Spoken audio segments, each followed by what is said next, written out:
साहब, मैं आपका सामान उठा लूँ क्या? साहिल अभी बस से उतर ही रहा था कि किसी ने आवाज़ सुनकर चौंक गया। पीछे मुड़कर देखा तो एक उसकी ही उम्र का लड़का फटे पुराने कपड़े पहने उसके सामने सामान की तरफ देख रहा था।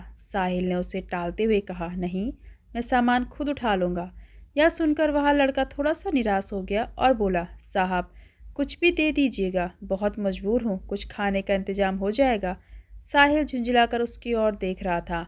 उस लड़के की आंखों में उसे आंसू नजर आ रहे थे। फिर उसने गौर से देखा तो समझ में आया, यह तो उसके बचपन का दोस्त राहुल है। इस हाल में साहिल ने उससे कहा, पहले मेरे साथ चलो। वह उसे पास के एक ढाबे पर ले गया। क्या खाओगे? साहिल ने पूछने पर वह लड़के ने कहा, नहीं साहब, अगर आप सामान उठवाओगे तो ही मैं कुछ लूँगा। साहिल हंसते हुए बोला, हाँ मैं जानता हूँ, तुम बहुत खुददार हो, किसी की मदद नहीं लोगे। सामान बाद में उठा लेना, पहले कुछ खा लो। बैठो, मैं अभी आया। लड़का डरते डरते सामने पड़ी मेज कुर्सी पर बैठ गया। साहिल कुछ देर में आकर उसने सामने वाली कुर्सी पर बैठ जाता है। साहिल उससे पूछता है, तुम इस हाल में कैसे? मेरा मतलब है, कुछ अपने बारे में बताओ। राहुल ने बताया, साहब, मेरे पिता इसी गांव में एक किसान थे। गांव के जमींदार से कर्ज लेकर उन्होंने फसल लगाई थी, लेकिन सारी फसल खराब हो गई। कर्ज का ब्याज बढ़ता गया। जमींदार ने खेतों पर, बैलों पर और घर पर कब्जा कर लिया। पिताजी ये सब बर्दाश्त न कर सके और फांसी लगा ली। मैं तब छोटा था। कुछ दिन बाद माँ भी चल बसी। स्कूल जाना तो दूर, गांव में कोई काम न मिला, भूखे मरने लगा। तब से जो भी काम मिलता है वह कर लेता हूँ। दोपहर को बस आने पर कोई कोई सवारी सामान उठवा लेती है तो खाने का जुगाड़ हो जाता है। तभी खाना आ गया। खाना देखकर राहुल बोला, साहब, ये तो बहुत महंगा होगा। मेरी मजदूरी तो बस 10 रुपये बनती है। ये सब मैं कैसे चुका पाऊंगा? साहिल हंसते हुए बोला, अभी मैं आया हूँ, वापस भी जाऊंगा, तब मेरी सामान उठा लेना। साहिल उसे जानबूझकर अपनी पहचान नहीं बता रहा था। उसे पता था अगर उसने ऐसा किया तो राहुल उससे मदद नहीं लेगा। राहुल बहुत भूखा था। वह जल्दी जल्दी खाना खाने लगा। इधर साहिल कुछ देर के लिए पुराने दिनों में खो गया। उस समय दोनों एक ही स्कूल में पढ़ते थे। दोनों साथ खेलते थे। राहुल पढ़ने में बहुत तेज था। उसमें और साहिल में हमेशा फर्स्ट आने की होड़ लगी रहती थी। साहिल के पिता उसी स्कूल में अध्यापक थे। साहिल के पिता का ट्रांसफ़र हो गया तो साहिल स्कूल छोड़कर शहर चला गया। आज वह कॉलेज में पढ़ता है। छुट्टियों में गांव के पुराने दोस्तों से मिलने चले आया। वैसे उसके चाचा भी इसी गांव में रहते हैं। साहिल को यह उम्मीद बिल्कुल नहीं थी कि उसका दोस्त उसे इस हाल में मिलेगा।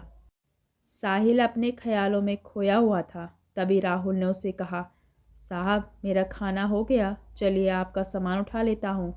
साहिल ने जवाब दिया, अभी चलते हैं, बैठो और कुछ अपने बारे में बताओ। आप कहाँ रहते हो और आगे क्या करोगे? राहुल ने जवाब दिया, साहब, क्या करोगे मेरे बारे में जानकर? मेरे जैसे लोग ऐसे ही सड़कों पर मजदूरी करते रहते हैं और एक दिन ऐसे ही मर जाते हैं। एक समय था हमारे पास भी सब कुछ था। वो जो सामने आप स्कूल देख रहे हैं, मैं वहाँ पढ़ा करता था। साहिल बोला, अब पढ़ने का मन नहीं करता। राहुल बोला, साहब, माता पिता का साया क्या होता है ये उनके जाने के बाद पता चलता है। मेरे पिता मुझे सरकारी अफसर बनाना चाहते थे। साहिल उसकी बातें गौर से सुन रहा था। राहुल को एक पल के लिए यह एहसास नहीं हुआ कि यह उसका बिछड़ा हुआ दोस्त है, क्योंकि साहिल ने नयन नक्श से लेकर उसका पहनावा सब बदल चुका था। राहुल ने पूछा, साहब, आप यहाँ किसके घर आए हैं? साहिल ने अपनी पहचान छिपाते हुए कहा, नहीं, बस ऐसे ही गांव में घूमने आया था। यहाँ कोई होटल मिल जाएगा रुकने के लिए? हाँ साहब, बस स्टैंड के पीछे ही एक होटल है। आपके शहर जैसा तो नहीं है, पर ठीक ठाक है, मैं आपको वहीं लेकर चलता हूँ।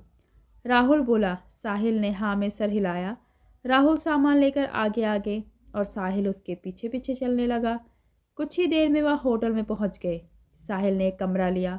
राहुल उससे कहने लगा, साहब, मैं चलता हूँ, जब आपको जाना हो तो बता देना, मैं आपको सामान लेने आ जाऊँगा।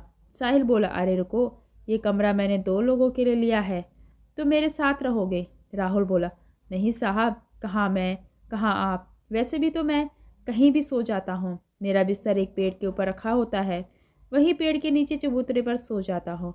मुझे जाने दो साहब।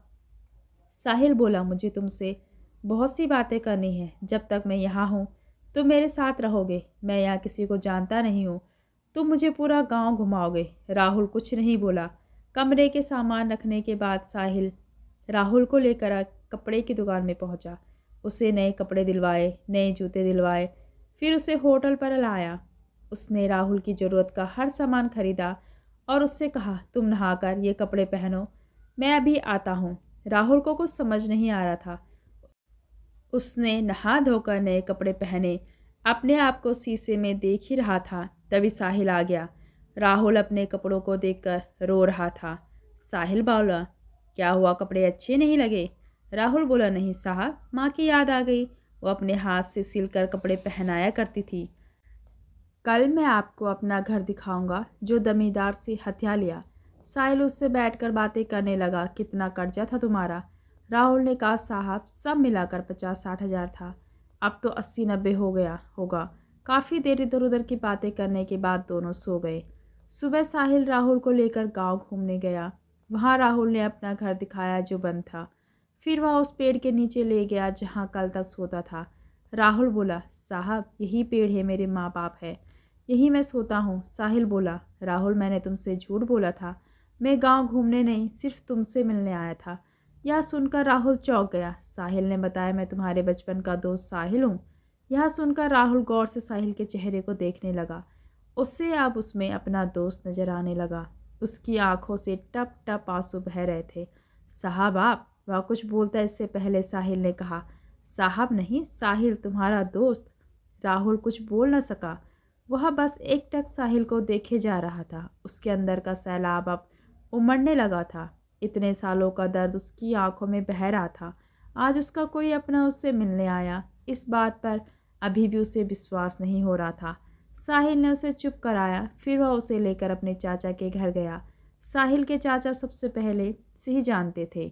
साहिल ने उनसे कुछ बात की। साहिल का चाचा एक संपन्न किसान थे। उन्होंने अपने साथ कुछ और किसानों को इकट्ठा किया और जमींदार के घर पहुंच गए।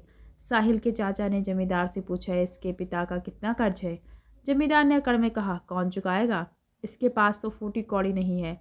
नहीं तो इसका बाप फांसी नहीं झूलता।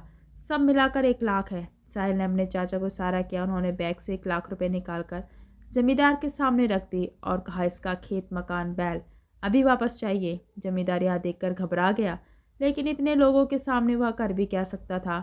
घर की चाबी और कागज वापस कर दिए, बैल उसके घर भिजवा दिए। वहां से निकलकर साहिल बोला, चाचा जी मैं शहर पहुंचते ही आपके पैसे लौटा दूंगा। चाचा ने कहा, कोई बात नहीं बेटा, तुम बहुत नेक काम कर रहे हो। फिर उन्होंने और किसानों के सामने राहुल से बोला, बेटा तुम्हें सब कुछ वापस मिल गया। अब अपने खेतों पर खेती करो, हम सारे किसान तुम्हारा साथ देंगे। यह सुनकर सब किसान तैयार हो गए। हाँ बेटा, अब वो जमींदार तुम्हारी तरफ आग भी उठाकर नहीं देख सकेगा। साहिल ने राहुल की खेती करने के लिए 20,000 रुपये और दिलवा दिए। राहुल उसके पैरों में गिर पड़ा। उसे उठाकर साहिल ने कहा, दोस्त अब तुझे आगे निकल कर दिखाना है। अगली बार जब मैं गांव आऊं तो मेरा दोस्त मुझे खुशहाल मिलना चाहिए। यह कहकर साहिल ने राहुल को गले लगा लिया। वहां से उसने अपने चाचा के पैसे बैग में जमा कर दिए।